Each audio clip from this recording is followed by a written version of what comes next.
One of my favorite verses in the Bible is Genesis 50:20. You intended to harm me, but God intended it for good to accomplish what is now being done, the saving of many lives. I love that verse, but it's really important to quote it within the right context. This verse is in the story of Joseph, who went through 13 years of extreme hardship to get to this revelation. Genesis 50:20 comes after many seasons where Joseph was able to gain this unique perspective after going through a process of learning to forgive. You intended to harm me, he's saying to his brothers who hurt him, rejected him, abandoned him, sold him. But God intended it for good to accomplish what is now being done, the saving of many lives. The statement to hold on to this week is, with God, there's always a meanwhile. We must remember that for all the hurts and hardships we go through, this statement, with God, there's always a meanwhile, is something that we can speak back to ourselves and really gain a lot of perspective. You see, there's always the physical reality of what we see right in front of us. The hurts, the hardships, the heartbreaks, all of it. It's all real, and we're not living in denial of any of it. But the physical reality is not the full story, because at the same time, there is a spiritual reality of what our good God is always doing. Indeed, with God, there's always a meanwhile. Now let's go back and find where this story begins and explore some of those hardships and those years of suffering that Joseph went through before Genesis 50:20. Genesis 37, verse 2 says this. This is the account of Jacob's family line. Now I have to say, right as I get into this, I want you to notice something that I find kind of telling. Normally, it would start out with the oldest son, but that's not what's happening here. It starts out talking about Joseph, one of the younger sons. It says, Joseph, a young man of 17, was tending the flocks with his brothers, the sons of Hardword and the sons of Hardword, his father's wives. And he brought their father a bad report about them. Now, let's just stop there. Right away, how do you think that this family dynamic is going to unfold? Because honestly, when I look at this, I see a brother tattletelling on his other brothers, which is such a display of a certain amount of family dysfunction. And honestly, I love that the Bible's honest enough that one of the major biblical families, this is Jacob, the father who is going to have 12 sons that turn into the 12 tribes of Israel, providing such the major backbone of most of the Old Testament. It's mind-blowing to me that this biblical family is putting their dysfunction on display. But honestly, it helps me have hope, because I want my family to be biblical, but we sure do have a lot of dysfunction. I would imagine if I was seated with you right now, we could pass the microphone around and you could all share just some family dysfunction in your reality with your family. And if we got to you and you had nothing to say, you might be the family dysfunction. I'm not saying that's true. I'm just saying it could be. The point being, though, all families have complicated realities, and this biblical family is no exception. So we continue on in verse 3. Now, Israel, that's another name for Jacob, the father, loved Joseph, the young man of 17, more than any of his other sons, because he had been born to him in his old age. And he made an ornate robe for him. And when his brothers saw that their father loved him more than any of them, they hated him and could not speak a kind word to him. And so again, what we're seeing here is some very complicated realities for this family and some deep hurt that has sat inside the brothers' hearts for so long, it's turned to hate. And I do want to tell you a little bit about this robe. This robe was not just a lavish gift that was given to Joseph and not to the other brothers. This was a statement. You see, to put on this ornate robe, this was sending a message to the other brothers that Joseph wearing this ornate robe, he wasn't going to have to work like them. And we see this playing out in the story because he's often the one at home with the father while the brothers are out in the field working. So you can imagine just seeing him wear this robe is stirring up animosity in the brothers' hearts because it's not fair and it hurts. And unattended to hurt within the human heart can often turn to hate. Then Joseph has a dream. And this is one of those things that when I read starting in Genesis 37:5, I kind of want to say, Joseph, please be aware enough to know that maybe you shouldn't share this dream with your brothers who are already really not so impressed with you. But he's 17. And I guess sometimes when you're 17, you don't know what you don't know, right? So here we go. Joseph had a dream. And when he told it to his brothers, verse 5, they hated him all the more. He said to them, listen to this dream I had. We were binding sheaves of grain out in the field when suddenly my sheaf rose and stood upright, while your sheaves gathered around mine and bowed down to it. His brothers said to him, do you intend to reign over us? In other words, do you think you're really going to be the boss of us? Will you actually rule us? And they hated him all the more because of his dream and what he had said. And so then Joseph has another dream. And that's when it's kind of like watching a scary movie, like, don't go to the shed. Don't go to the basement. Why do you always go to the shed and the basement? You know you shouldn't go there. I want to say to Joseph, don't share your dream with your brothers who already hate you. But he does. And things do not go well once again. And the scriptures say that his brothers were jealous of him, verse 11, but his father kept the matter in mind. Verse 12, now his brothers had gone out to graze their father's flocks near Shechem, and the father, Israel, also known as Jacob, said to Joseph, as you know, your brothers are grazing the flocks near Shechem. Come, I'm going to send you to them. Now, why isn't Joseph out working in the fields with his brothers? Because he's sitting at home wearing his fancy robe. So when the brothers see Joseph coming, how do you think it's going to go? Not so great. Joseph says to his father, very well. And the father instructs him, go and see if all is well with your brothers and with the flocks, and bring word back to me. The father is setting him up to tattletale on his brothers again. And so Joseph is sent off. And it says, then when Joseph arrived at Shechem, verse 15, a man found him wandering around in the fields and asked him, what are you looking for? He replied, I'm looking for my brothers. Now go all the way to verse 18. When the brothers see him, verse 18, but they saw him in the distance, and before he reached them, they plotted to kill him. Here comes that dreamer, they said to each other. Come now, let's kill him and throw him into one of these cisterns and say a ferocious animal devoured him. Then we'll see what comes of his dreams. So then, as Joseph comes, the brothers decide, let's not kill him. Actually, we could make money off of him if we sell him. So they do throw him in a pit, and they do strip him of his robe, and then merchants come by and they sell their brother as a slave to the foreign merchants. And then the brothers take the robe and dip it in animal's blood and make it look like indeed Joseph was attacked by an animal. And they go home and they tell the father, and the father assumes, in fact, that Joseph is dead.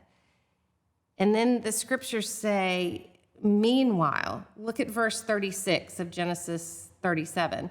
Meanwhile, the Midianites sold Joseph in Egypt to Potiphar, one of the Pharaoh's officials, the captain of the guard.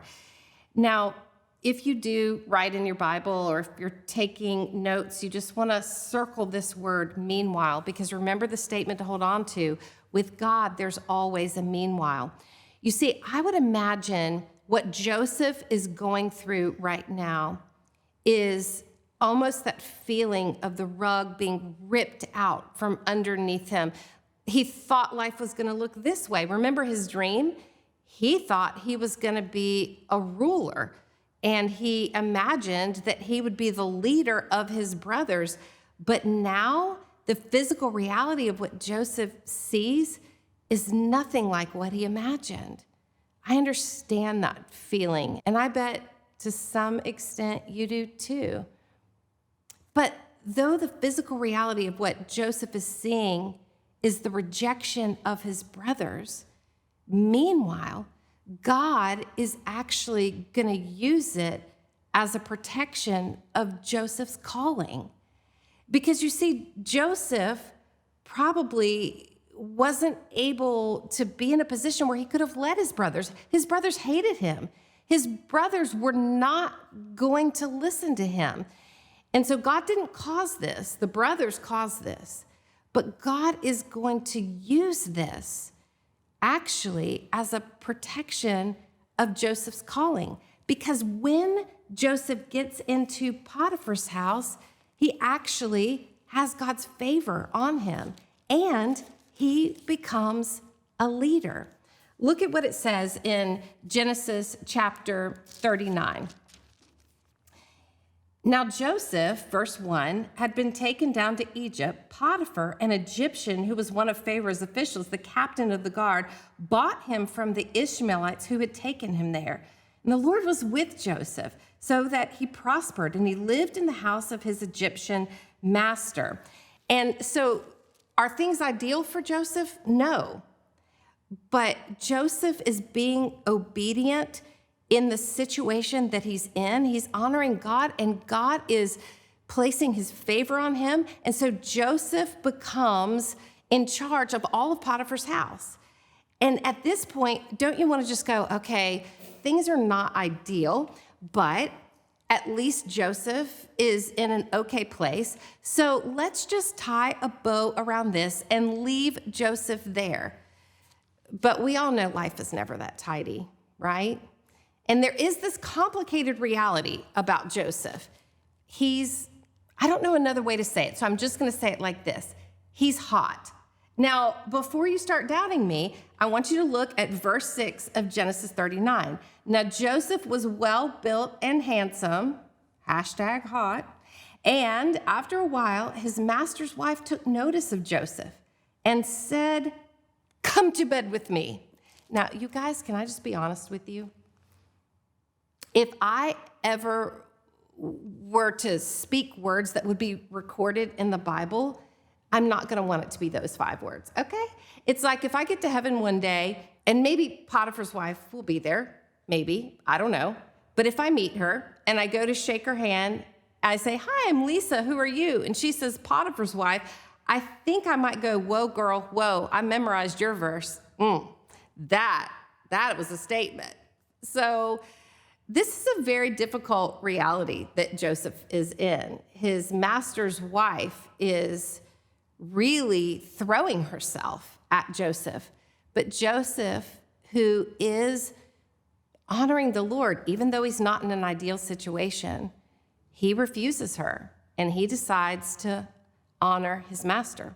And he tells her no, and she continues her pursuit of Joseph, and he continues to tell her no. And then one day, she literally throws herself at him, and Joseph, to get away from her, runs. She grabs his cloak and holds it up and falsely accuses Joseph of being the one to pursue her.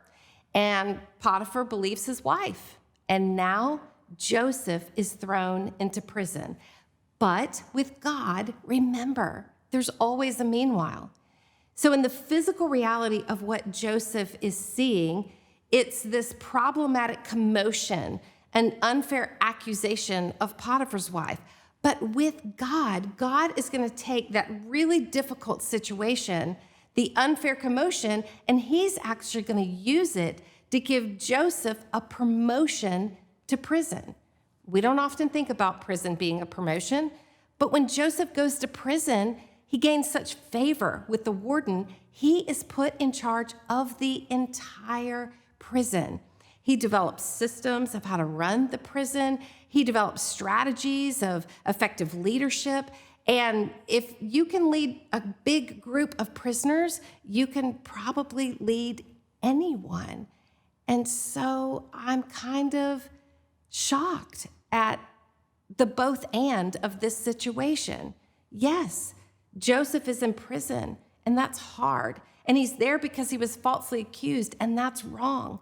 But God is going to take even that and use it to help prepare Joseph for what God sees as this amazing assignment on Joseph's life.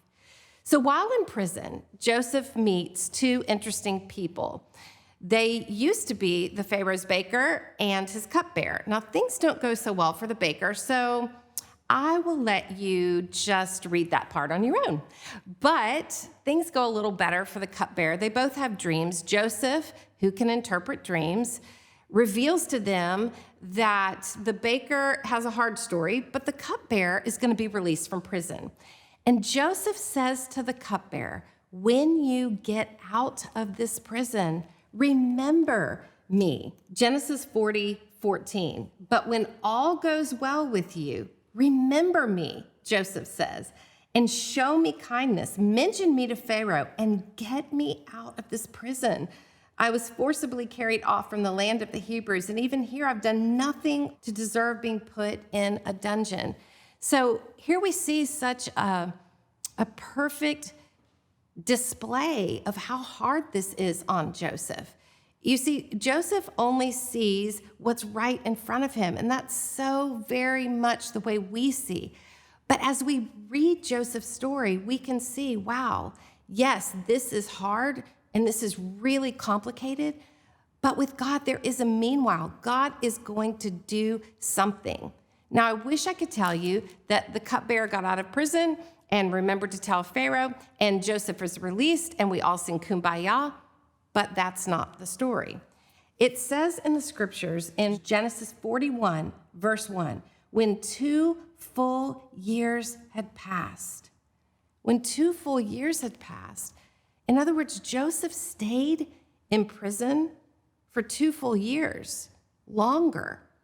And yes, he was leading, and yes, he was doing great things, but every night he was still laying his head on a bed in a dungeon. And as I read this, I know how long 2 full years is. And part of what makes it so hard when we're in really difficult situations is we live that out very daily, and every day is hard. And sometimes it's really easy to lose footing in our own story because when it lasts a long time, we start to feel like it's more and more unfair, and we can start to wonder, where are you, God? Are you even doing anything to help me? That's why it's so important to look at stories like Joseph's so we can see the beginning all the way to the end, and we can trace God's hand of faithfulness throughout the hard experiences that Joseph had, because we can let it help us find courage in our own story, even before we know how everything's going to turn out. Even if we don't know how the circumstances of our lives are going to wind up, we do know the goodness of God will be there, even in the midst of the hardest moments and the longest days and the seasons that stretch on and on and on. And maybe when we look at Joseph's story, it can feed our faith and courage for our own stories. Part of what makes forgiveness so hard is the question, can I really even forgive in the middle of my story when I don't know how everything's going to turn out? I face that question. I know how hard that is. But I will say, forgiveness is the perfect start to our healing. It shouldn't be our last resort. When I go and look at Joseph's story, it says when 2 full years had passed, Pharaoh had a dream. And guess who knows how to interpret dreams? Joseph does. And finally, the cupbearer is like, wow, I finally remember there's this Hebrew man in prison who can interpret dreams. And then look at what it says in Genesis 41:14. that Pharaoh finally sends for Joseph, and he was quickly brought from the dungeon, because when it is the right time, God's time becomes quick time. Joseph was brought out of prison, and he stands before Pharaoh, and Pharaoh reveals to him this dream. Joseph interprets there's going to be 7 years of plenty, and you need to save up.